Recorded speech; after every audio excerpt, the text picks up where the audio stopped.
감사합니다. 오늘은 즐겁고 깊은 성탄절입니다. 우리 옆 사람과 인사를 나누겠습니다. 메리 크리스마스하고 즐거운 성탄절을 보내십시오 하고 인사하겠습니다. 옆 사람을 보시고 시작. 메리 크리스마스, 즐거운 성탄절 되세요. 또 앞뒤 사람을 다시 보겠습니다. 앞뒤 사람을 보면서 시작. 메리 크리스마스, 즐거운 성탄절 보내세요. 감사합니다. 오늘의 하나님의 말씀은 누가복음 4장 17절에서 19절까지 보겠습니다. 누가복음 신약성경 94쪽입니다. 누가복음 4장 17절에서 19절을 함께 읽도록 하겠습니다.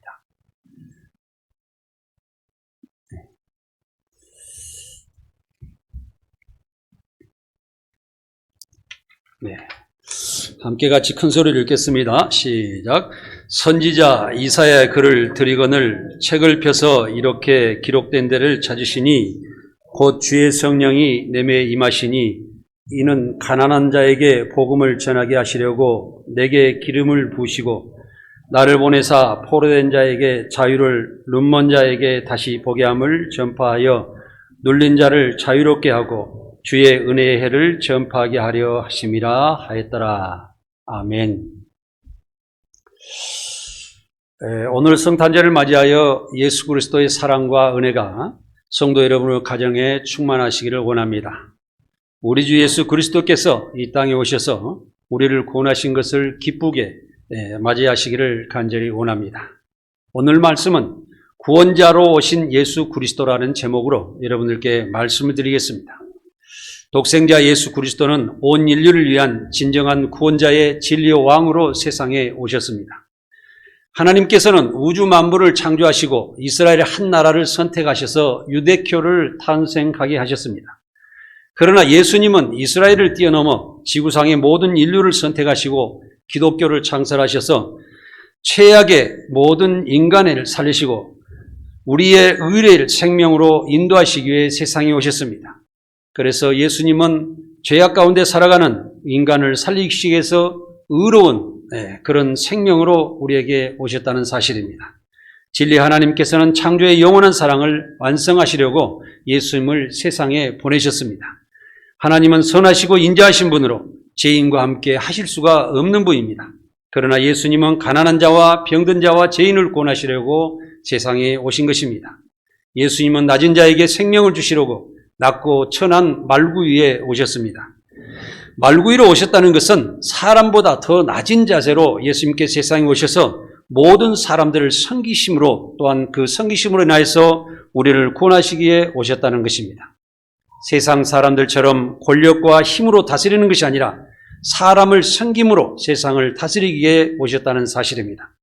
예수 그리스도는 머리에 속류를 부음받은 자로서 진리의 왕이신 구세주로 세상에 오셨습니다. 예수님은 우리를 구원하여 다스리는 왕과 메시아이시며 온 세상 인류에게 영원한 구원자와 하나님의 독생자 아들로 세상에 오셨습니다. 크리스마스인 성탄절은 예수님의 탄생을 기준으로 기원 전과 기원 후로 나누어집니다. 그렇다고 하면 1월 1일을 성탄절로 기념해야 맞을 것입니다.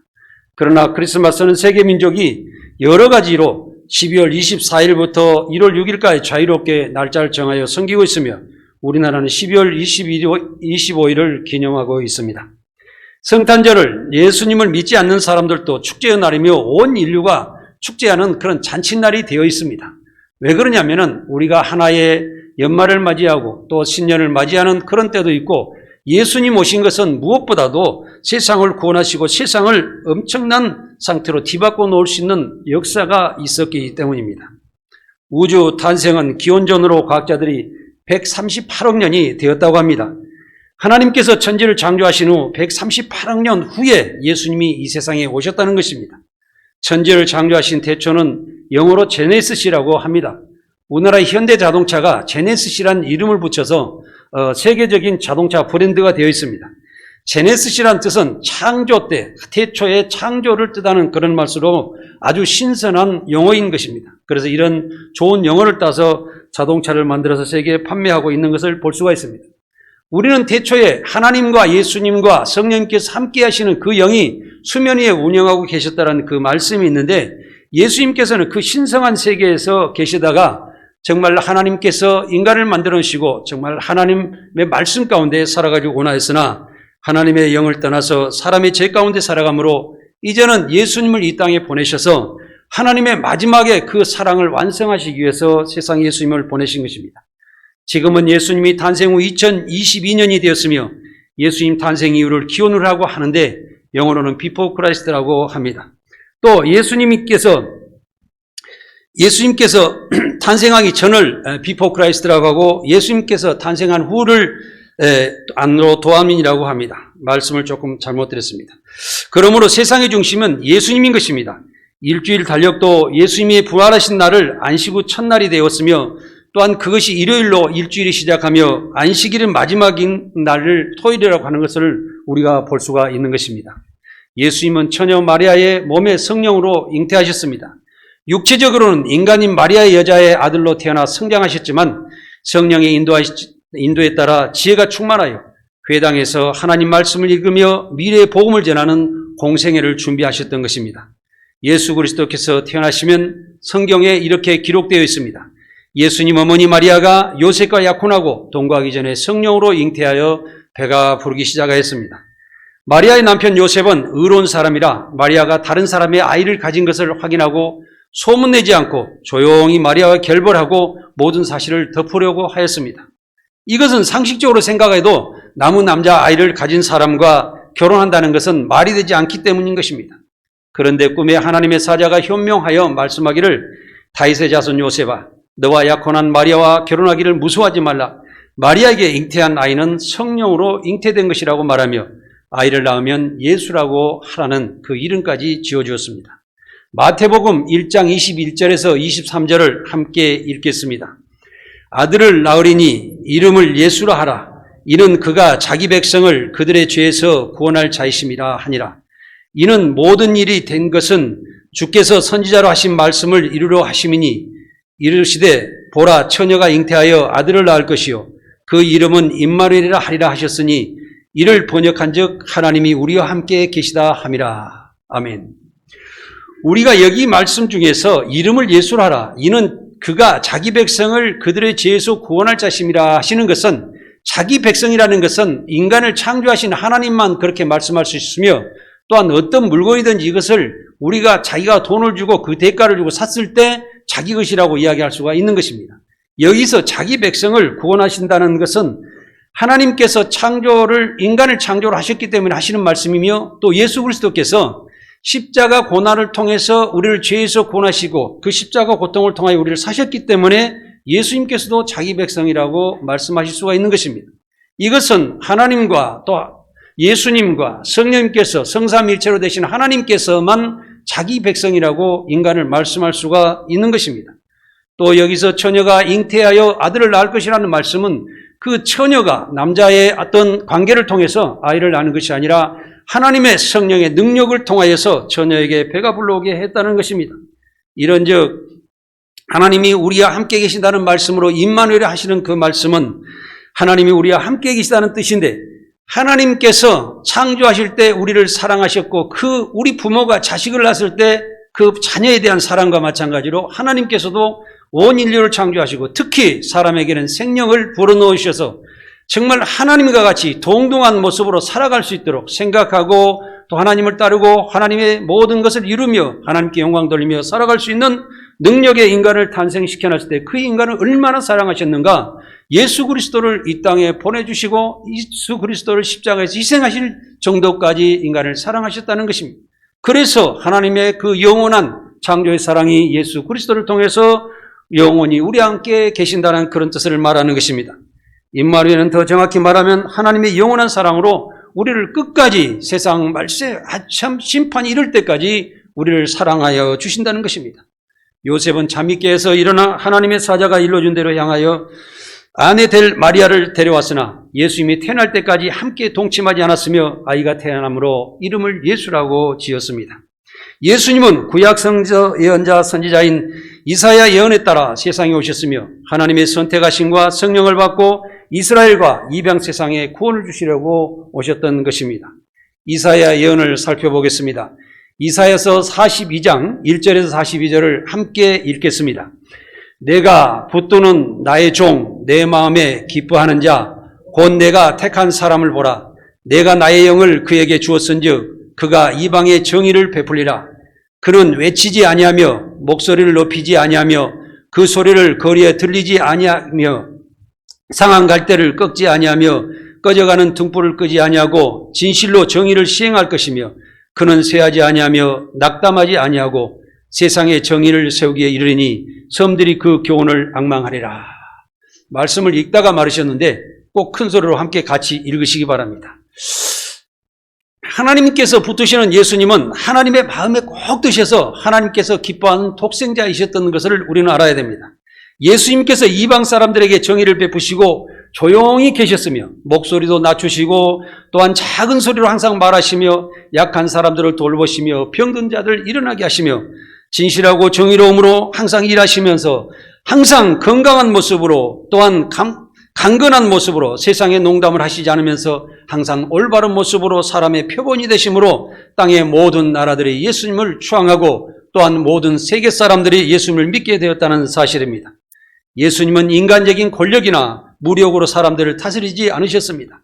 예수님은 유태민족과 이방인인 우리를 위하여 외치지도 않으시고 목소리도 높이지 않으시며 작은 목소리로 말하시고 약자를 도와주시며 정의와 진실한 교훈으로 세상을 다스리려고 이 땅에 오신 것입니다. 또 예수님은 높은 자는 낮아지게 하시고 약한 사람은 선한 길로 인도하게 하시고 또한 모든 사람에게 평등의 구원의 길을 열어주셨다는 것입니다.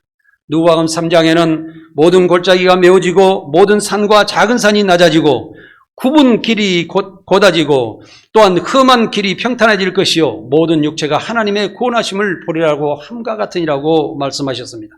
예수님의 세상에 잘못된 여러 가지 삶을 올바르게 하셔서 우리에게 새로운 삶과 미래를 열어주셨던 것입니다. 예수님은 이스라엘에게 언약을 하시고 이방의 빛이 되셨습니다. 예수님은 눈먼 자를 밝히시고 또한 갇힌 자를 감옥에서 이끌어내며 흑암에 앉은 자를 어둠에서 나오게 하리라고 말씀하셨습니다. 예수님의 구원의 역사는 모든 사람을 진실하고 의로운 삶으로 살게 하시는 역사인 것입니다. 예수님은 육체와 지식적으로 성장하여 세례를 받으신 후에 성령이 이끌려 광야에서 40일 동안 금식하신 후에 사탄의 시험을 통과하셨습니다. 예수님은 사탄의 모든 시험을 다 이기시고 물리치신 다음에 성령의 능력으로 갈릴리에 돌아가셨을 때 예수님의 소문이 사방에 퍼졌고 여러 회당에서 가르치셨는데 많은 사람에게 칭송을 받았다고 성경에 기록이 되어 있습니다. 예수님의 진리의 말씀은 제사장과 서기관들을 다 놀라게 하였던 것입니다. 예수님은 선자의 이사의 길을 찾으셔서 우리에게 읽어주셨습니다. 오늘 본문의 말씀 누가복음 4장 18절에서 19절을 함께 읽겠습니다. 17절부터인데 시작. 선지자 이사야 글을 드리거늘 그래서 이렇게 된 배를 찾으시거늘 주의 성령이 내게 임하시으니 이는 가난한 자에게 복음을 전하게 하시려고 내게 기름을 부으시고 나를 포로된 자에게 자유를 눈먼 자에게 다시 보게 함을 전파하여 눌린 자를 자유롭게 하고 주의 은혜를 전파하게 하려 하심이라 하였더라. 아멘. 예수님께 성령이 함께 하신 것은 잉태하실 때도 함께 하셨고 예수님께서 성장하실 때도 예수님과 동행하셨던 것을 우리가 알 수가 있으며 또 예수님께서 사역을 시작하시기 전에 세례를 받을 때도 함께 하셨고 예수님께서 이 땅에 계실 내내 성령께서 예수님과 함께 하시며 예수님을 도와주셨습니다.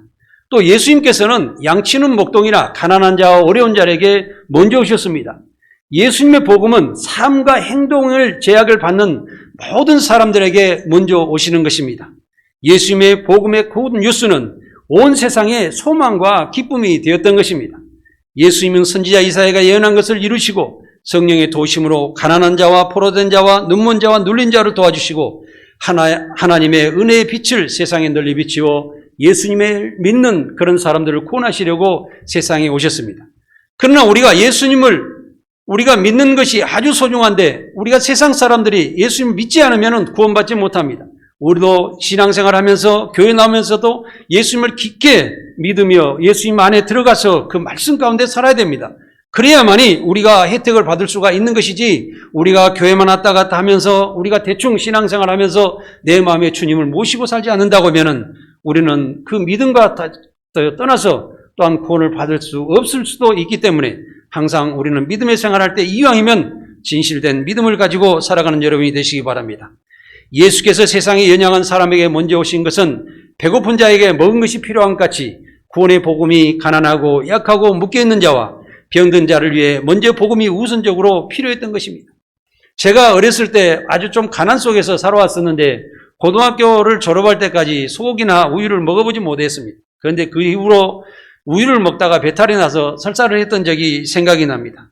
요즘 어린아이들은 부모가 여러 가지 맛있는 것과 좋은 것을 많이 줍니다. 그런데도 자기의 마음에 들지 않으면 어떤 것은 먹겠습니다, 어떤 것은 먹기 싫습니다 하고 골라서 먹는 것을 우리는 볼 수가 있습니다. 우리는 문명이 발달한 가운데 풍족한 가운데 살아가고 있습니다. 이 말씀도 말씀의 홍수 속에 살아가고 있습니다. 인터넷에나 또한 PC를 이렇게 펴보면 모든 것을 얻을 수가 있고 병원에 가지 않더라도 내 몸을 치료할 만큼 그렇게 많은 지식이 풍부하게 살아가 있습니다. 그래서 교회에 나올 때도 우리가 성경을 가지지 않고 핸드폰으로 예배를 드리는 사람도 있습니다. 그러나 저는 핸드폰을 보지 말라고 합니다. 왜 그럴까요? 성경책을 가지고 거기다 기록하고 낙서도 하면서 내 성경을 만드십시오. 이것이 볼 때마다, 지난번에 볼 때보다 지금 볼 때마다 또 미래 볼 때 깨달은 면이 다 다르기 때문에 그렇습니다. 사랑하는 여러분, 정말 소중한 내 성경을 만들어서 그 말씀대로 살아가는 여러분들이 되시기 바랍니다. 이와 같이 온 세상에서는 말씀도 그렇고 먹는 것도 그렇고 모든 것을 골라서 내 마음대로 행하게 되는데 우리는 내 마음대로 행하는 것이 아니라 하나님의 말씀을 더욱더 귀중하게 생각하고 살아가야 될 것입니다. 우리나라가 경제 발전하였던 것을 살펴보면 우리가 6.25 전쟁이 끝나고 나서 많은 선교사님 들어와서 세계에서 가장 가난한 대한민국을 살리기 위해서 많은 학교를 세웠습니다. 우리나라 대학교가 공립학교를 빼게 되면은 거의 지금도 과반수가 기독교 학교라는 기독교 대학이라는 것을 여러분 아시기 바랍니다. 용인에서도 지금 대학교가 여러 군데 있는데 거의 3분의 2가 기독교 대학이더라고요. 그래서 옛날부터서 우리가 선교사님 들어와서 이 대한민국의 그 가난한 나라를 살리기 위해서 얼마나 많은 노력을 했던가 생각하면 그 선교사님들의 수고로 인해서 우리나라가 지식적인 것이 높아졌고 그 지식이 높은 수준은 지금도 대한민국 사람들이 세계에서 가장 IQ가 높다는 사실입니다. 지금 홍콩과 싱가포르가 IQ가 107이라고 하는데 우리나라가 106입니다. 그런데 거기는 다민족이 살아와서 아주 인재들이 와서 사는 나라이기 때문에 IQ가 좀 높았지만 순수한 자기 민족으로 살아가는 나라를 계산한다고 하면 대한민국이 IQ가 세계에서 가장 높습니다. 왜 그러냐면은 그만큼 지식성이 높다는 것입니다. 그 지식성이 높은 것은 선교사님들께서 한국에 들어와서 그 수고를 하면서 몸바쳐 희생을 하면서 우리를 교육시켜 놓고 하나님의 말씀대로 살아가게 했다는 것입니다. 사랑하는 여러분, 이것을 우리는 감사하며 하나님께 감사하며 우리가 항상 하나님의 지식을 받아들일 때 또한 세상에 볼 것이 많고 또 눈에 보이는 것만이 많고 아름답고 향락이 풍부한 그런 세상이지만은 우리는 그럴수록 진리 하나님의 말씀을 가지고 그 말씀을 보고 또한 묵상하며 그 말씀대로 살아가야 우리가 세상에 헛된 삶을 살아가지 않게 된다는 것입니다. 그래서 우리는 주님의 말씀을 더욱더 기뻐하면서 또한 오늘 주님 오신 날을 기념하면서 감사해야 될 줄 믿습니다. 예수님께서 가버나움으로 가실 때 백부장의 한 사랑하는 종이 병들어 죽게 되었는데 예수의 소문을 듣고 백부장이 자신이 종을 구해달라고 예수님께 간절히 청했습니다. 예수님께서 백부장의 집에 가시려고 했지만은 백부장은 오시는 것을 감당하지 못하겠으니 말씀으로만 하인을 낫게 해달라고 말씀하였습니다. 예수께서 놀라시며 이스라엘 중에 이만한 믿음을 만나보지 못한다고 말씀하셨는데 백부장이 집으로 가서 보니 이미 종이 나아져 있었던 것입니다. 또 예수께서 나인성에서 제자들과 동행하고 있었는데 한 죽은 자를 메고 오는 것을 보고 그의 어머니 가부를 불쌍히 여겨 울지 말라고 위로하여 주셨습니다. 예수님은 죽은 청년의 관에 손을 대시고 청년아 내게 말하노니 일어나라 하시니 일어나 말도 하여 어머니에게 주었다고 하였습니다. 예수님의 이적은 사람으로서는 상상하기조차 힘든 이적을 하고 계셨던 것입니다.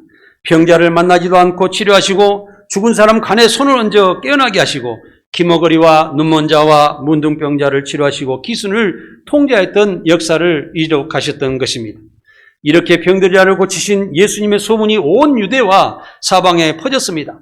이 소식을 들은 요한이 제자 둘을 예수님께 보내어 오실 그 이가 당신이 오니까 우리가 다른 일을 기다릴까요? 하며 물었습니다. 예수님은 요한에게 가서 이렇게 말하라고 하였습니다. 누가복음 7장 22절을 함께 읽겠습니다. 예수께서 대답하여 이르시되 너희가 가서 보고 들은 것을 요한에게 말하되 맹인이 보며 못 걷는 사람이 걸으며 나병 환자가 깨끗함을 받으며 기먹은 사람이 들으며 죽은 자가 살아나며 가난한 자에게 복음이 전파된다 하라. 이렇게 말씀하셨습니다. 요한이 예수님께 하신 말씀을 들으면 예수님이 오실 메시아이신 것을 알 수 있기 때문에 예수님께서 내가 누구다라고 직접 이야기를 하지 않고 내가 하는 그 일, 예수님께서 우리에게 이야기하십니다. 너희가 나를 믿지 못하겠느냐? 그러면 내가 하는 일을 보고 너희가 나를 믿어라. 이렇게 성경에 기록하고 있습니다. 사랑하는 성도 여러분, 예수님께서는 첫째로 세상적이지 않습니다. 예수님께서는 사람을 요행수로 사람을 이끌어 주시지 않습니다. 오직 진실하고 그런 그 착한 모습으로 정말 공의로운 그 모습으로 사람에게 다가오셔서 우리를 구원하셔서 본인이 친히 마구간에 오셔서 말구해 주셔서 인간의 어떤 모습보다도 더 낮은 자세로 인간을 섬기고 계신다는 사실을, 십자가에서 죽기까지 섬기셨다는 사실을 우리는 인정을 하고 그 주님을 따라가야 되는 것입니다. 그 순수한 주님, 거짓이 없는 주님, 정말 오직 진실하시고 오직 진리의 말씀으로만 우리에게 다가오신 그 주님을 믿고 나아가는 그 사람은 세상에서 가장 위대한 삶을 살아가게 될 것입니다. 예수님은 세상에서 소외된 맹인과 걷지 못한 사람과 나병 환자와 기먹은 사람과 죽은 자를 고쳐주시고 가난한 자에게 복음을 전파하시며 세상의 약한 사람들을 우선적으로 구원하시기 위해 세상에 오셨다는 것입니다. 그러나 예수님처럼 우리가 모두 따라할 수는 없는 것입니다. 그렇지만은 병자를 찾아가 서로 이도하고 또한 기도하고 도움을 서로 줄 때 병자는 소망을 가지고 병에서 일어날 것이며 가난한 자에게 복음을 전하면 예수님을 믿고 하나님과 자녀가 되어 우리 함께 행복하게 살아가게 되면서 우리의 형제 자매가 된다는 사실을 우리는 알아야 됩니다. 사랑하는 여러분, 그래서 우리가 약한 자와 또 병든 자와 많은 사람들을 구원해서 우리가 함께 할 때 그들과 소망을 같이 할 때 그들은 우리에게 끝까지 고맙게 할 것이며 우리를 통하여 하나님을 볼 것이며 우리를 통하여 하나님께 영광을 돌릴 수 있다는 사실입니다. 사랑하는 여러분, 오늘 또 주님께서 우리에게 다가오신 그 모습, 정말 낮아지신 그 모습으로 다가오신 그 모습 우리는 항상 기억하고 주님께 감사하며 우리도 낮아지고 또 낮아져서 모든 사람들 섬겨줄 수 있는 능력의 삶을 살아야 할 것입니다. 예수님이 탄생하신 성탄절 날 우리가 예수님을 기쁘게 해드릴 수 있는 것이 무엇일까요? 또한 그것은 성도들의 뛰어난 어떤 재능이나 또한 성도들이 열심히 일하는 그런 곳에서 또한 돈이 많고 또한 어떤 권력을 가진 것이 있는 것이 아닙니다. 이것은 예수님의 말씀에 우리가 순종하고 예수님의 계명을 지키는 것입니다. 또한 그 복음에 헌신하는 사람들입니다. 하나님을 마음을 다하고 성품을 다하고 뜻을 다하여 온 힘을 다하여 주 너희 하나님을 사랑하는 것이요 내 이웃을 내 몸과 같이 사랑하라는 것입니다.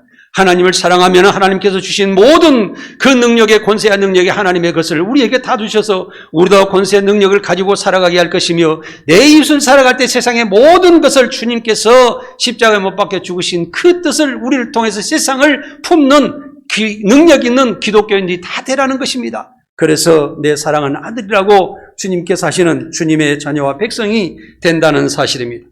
우리는 예수님의 부르심을 받고 열매 맺는 삶을 살아야 됩니다. 예수님은 포도나무이시며 우리는 가지므로 항상 예수님의 진리의 말씀으로 살아서 열매가 주렁주렁 맺도록 하여 하나님과 예수님께 영광을 돌려야 합니다. 마태복음 13장 44절을 함께 읽겠습니다. 천국은 마치 밭에 감추인 보화 같으니 사람이 이를 발견한 후 숨겨두고 기뻐하며 돌아가서 자기의 소유를 다 팔아 그 밭을 사느니라. 아멘. 우리는 예수님께서 복음과 함께 십자가 고난을 통하여 우리를 구원하시고 또한 은밀하게 이루어 놓으시고 감춰 놓으신 보화와 진주를 찾아야 합니다. 그 보화와 진주를 사려고 우리는 내 자신이 가지고 있는 모든 것을 다 투자해서 주님의 복음을 사야 됩니다. 이 보물은 소유한 사람은 세상에서 가장 성공한 삶을 살게 되며 천국을 보장받기 때문인 것입니다. 우리가 마지막에 세상에서 어떤 부를 이루고 세상의 명예와 권세를 이루더라도 결국에는 마지막에는 우리가 어느 단계는 두 손을 벌리고 하나님께 간다는 사실을 우리는 깨닫고 그 동안에 내 믿음의 씨앗을 어떻게 내가 이 세상에 펼치고 또한 믿음의 씨앗을 남기고 죽어야 될 것인지 우리는 깊이 기도하면서 살아야 할 것입니다. 유능한 사람과 위대한 사람들은 자기 인생 마지막까지 다 계산하며 살아가는 것입니다. 우리가 오늘 내일은 어떻게 될지도 모르고 내가 오늘 향락에 젖어서 아무렇게 살아가서 내일 갑자기 교통사고서 나서 죽을지 내가 병들어서 죽을지 어떤 과정이 일어날지도 모르는 이 인간 세상을 알지 못하는 우리가 계획 없이 살다가는 어느 날 갑자기 인생이 마감할 때 지옥이 기다리고 있다는 사실을 우리는 알아야 됩니다. 항상 우리는 기도하면서 그 말씀으로 묵상하면서 책에 있는 삶을 살아가는 여러분들이 되시기를 바랍니다. 예수님께서 세우신 하나님 나라는 세상의 어떤 것으로도 비교할 수 없는 완벽하고 완전한 나라입니다. 예수님의 리더십은 권력과 무력으로 다스리지 않으시고 하나님의 영원한 사랑으로 세상법을 추월하여 공의로움으로 세상을 다스리고 계시는 것입니다. 예수님은 아플 때나 슬플 때나 힘들 때나 어려움을 당할 때 항상 만나주시고 위로해 주시며 우리를 완전한 길과 복된 길로 인도해 주십니다. 사랑하는 성도 여러분, 예수님께서 탄생하신 날 금은, 보석, 진주보다 더 귀한 확실한 믿음을 여러분의 모든 것을 투자해서 구매하시고 사시기를 간절히 바랍니다. 확실한 믿음은 우리를 행복하게 하여 평안과 기쁨의 삶을 보장하고 천국의 열쇠를 여러분에게 주실 것입니다. 우리는 이 땅에 그리스도께서 오신 것을 환영하고 축하해야 하는 것은 물론이며 이제 주님께서 원하시는 일들을 이루는데 우리의 온 마음과 정성과 힘으로 최선을 다하시기를 간절히 원합니다. 우리가 살아가는 삶 속에서 무엇을 생각하고 무엇을 찾으며 어떤 목적을 이루냐에 따라야 미래의 삶이 결정되는 것입니다. 예수 그리스도와 함께하는 삶은 세상에서 가장 값지고 위대한 삶입니다. 이 땅에 예수 그리스도께서 오신 것을 축하하며 감사하고 기뻐하면서 성탄절을 맞아 모든 성도들과 함께 공의로운 삶 속에서 참 평안과 기쁨의 삶을 다 누리시기를 간절히 원합니다. 기도하겠습니다.